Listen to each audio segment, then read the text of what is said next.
Danganronpa is a Japanese visual novel that involves a group of the best students in the state put into a school and being forced to eliminate each other. And in today's video, I'll be ranking the main 3 trilogy games. I will not be including Ultra Despair Gales, because let's be honest, it's definitely the worst and it wouldn't be a stand up compared to any of the factors. It would lose every category except from gameplay. And this video will have spoilers, so go play the games if you haven't or not. They're definitely worth your time, but you don't have to watch them. You can watch this first or do whatever you want. And this is my opinion. Comment yours down below if you want to. Whenever I say comment yours down below, no one ever does it, but you could be the first. Now, while doing this list, I have 5 categories. These are cast, survivors, story, class trials, and setting.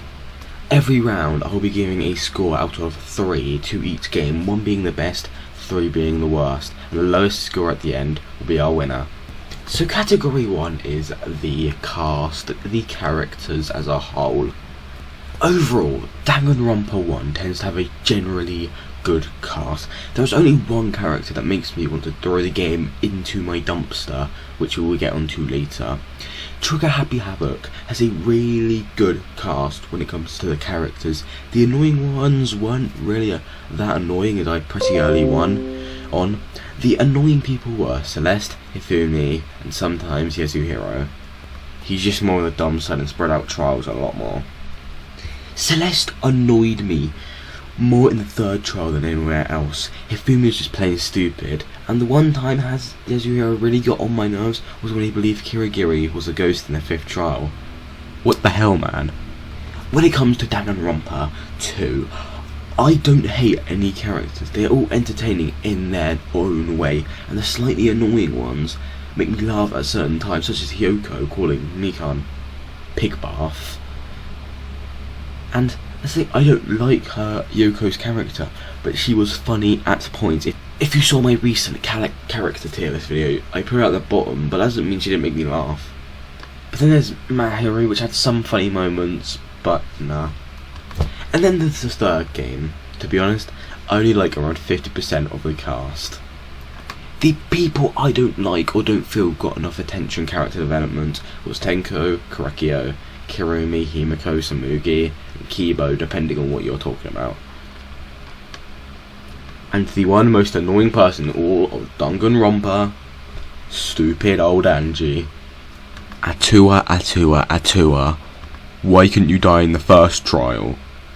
With all these characters, I just mentioned tend to suffer from character development, which is annoying as V3 is the longest game by a long shot.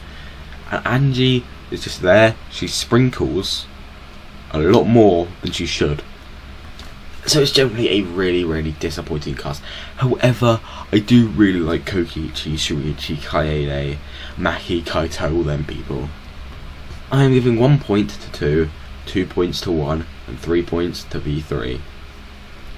The next category is the survivors. Danganronpa generally knows how to handle their survivors well. They mostly let the people who suffered survive to the end, except Hyoko, and Kaito, and Sakura.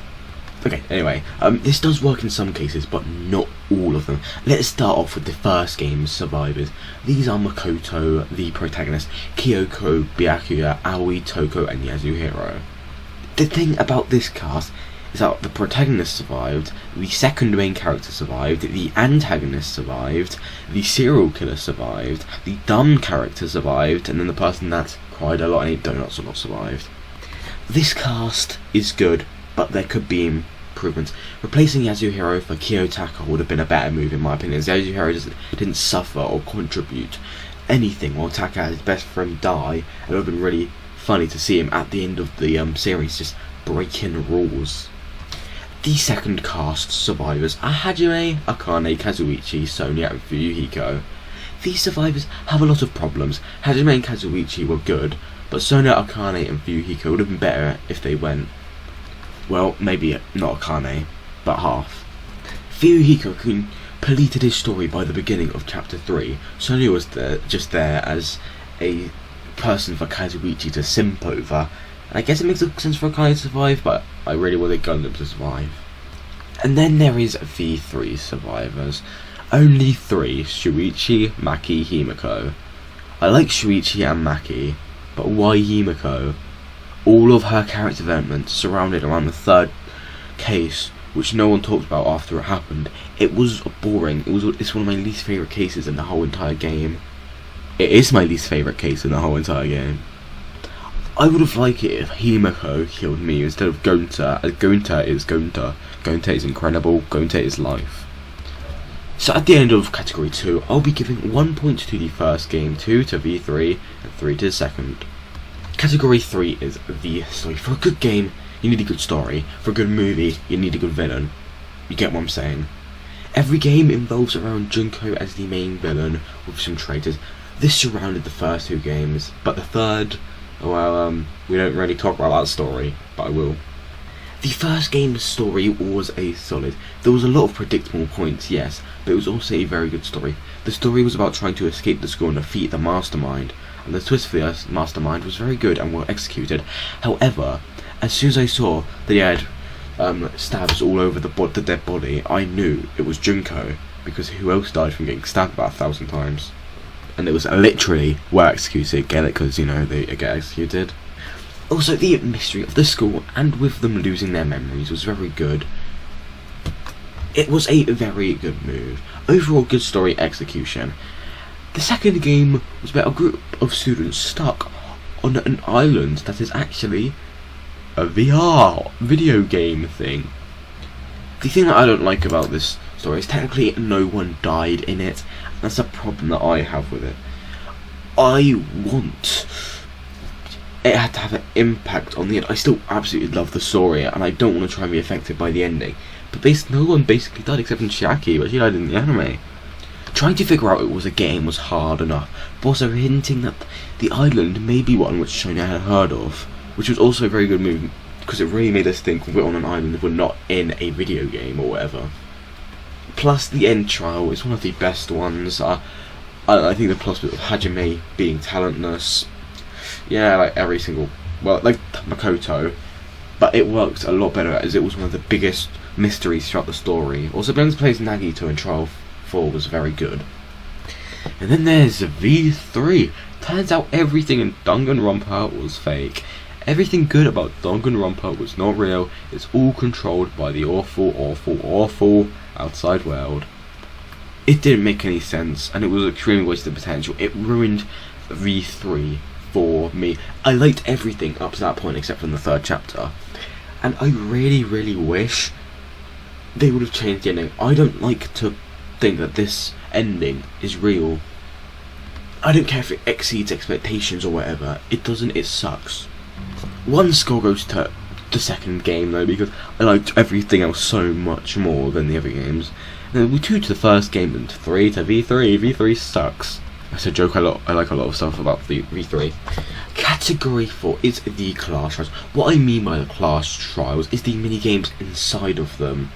All the games had non-stop debates, hangman scabbers, closing arguments, and bullet time battle. All these mini games are good for the games, but then they are the ones exclusive to each game that really change it up. Plus, hangman scabbers sucks, and it was altered throughout the whole entire 3 games. 1 and 2 both had good versions of Hangman's Bullet, but V3's was so awful. Again, 1 and 2 both had good versions of Bullet Time Battle, but V3's was awful. Long story short, V3 had a worse version of all the minigames. The second game had an exclusive minigame called Logic Dive, which annoyed me so much. V3 added a lot of minigames. These were Logic Drive, which was actually way more fun than Logic Dive. It's a drive, not dive. Scrub the Debate, that was a very good idea, but it lasted a few minutes in trials that can take up to 4 hours. I would love it if there was more of them, because I really, really, really like the minigame. It's one of my favourite ones in the game. And there's Mass Panic Debate, which is fun, but my brain hurts a lot while doing it, because I have to concentrate on all 3 sides to show you some stuff, blah blah blah. And when you're like me and you played hard on a trial, you're kinda suffering. I may have said a lot of trash talk about V3's minigames generally, but the ones added were really enjoyable. So it is 1 point to the second game, and the first game and the third game will both be getting 2 points. They have tied. Category 5, the final category is the setting. A Danganronpa game needs a good setting. Each game does it severely differently to the other. The first game does it really well. You're stuck in a school, you have no access to see the outside world, all the windows are blocked, all the doors are blocked. So you feel somewhat claustrophobic as you can't escape the grand building. It works really well as you have no idea what's going on outside of Hope's Peak and you really want to know what's happening. And also, you don't know if people are trying to rescue you from this imprisonment or not. Also, at the ending, when you open the giant door, they didn't show it was outside, which made you really want to know what it looks like out there. And if you hadn't seen the anime, you'd have no idea. It's basically a wasteland. The second game is the complete opposite. You're on an island where you can see the sea, the sky, the sun. There's nothing to feel scared about, and it makes you think you can leave any time you want. This works well for this game because they're going for this more poppy, colourful cast, characters, stuff like that. And it even made the killing game somewhat way more scary. Obviously, it was a computer program. That's probably why they probably made Monokuma, probably when he was editing it, he could have made it dark and scary whenever he wanted, but he kept it. I have no idea why though. And then there's the third game, V3. You are in a dome where you can see the sky above you. The building that you and as cracks giving out sunlight. It doesn't need anxiety or relief. It's just a house in a dome. It merges the second game and the first game and creates an abomination. They could give off a claustrophobic look if they didn't have cracks showing in sunlight, boarded up windows. If they just had that, that would have made it way better. But make it so you can see it over a dome. Make it a pitch black dome. To make it darker fits the mood of a killing game a lot more than all the others do. There's just nothing good about it. But the talent rooms were a really nice addition, getting them every single chapter. So 1 point to the first game, 2 to the second, and 3 to the third. So ending off this video, we have a tie between the second game and the first game.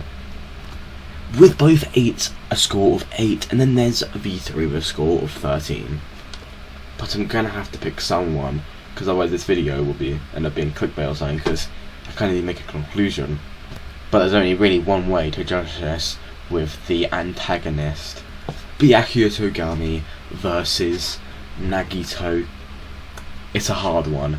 They're both in my top 3 characters, but Nagito is the best character in the game, therefore we're giving 1 more point to the first game and 2 wins with a score of 8. If you like this video, I have a bunch more like this. I did a Danganronpa character ranking if you want to go check that out. And yes, thank you for watching. Comment down below what your opinion is on these 3 games. How would you rank them? Involve Ultra Bear Girls if you want. And see y'all in the next one.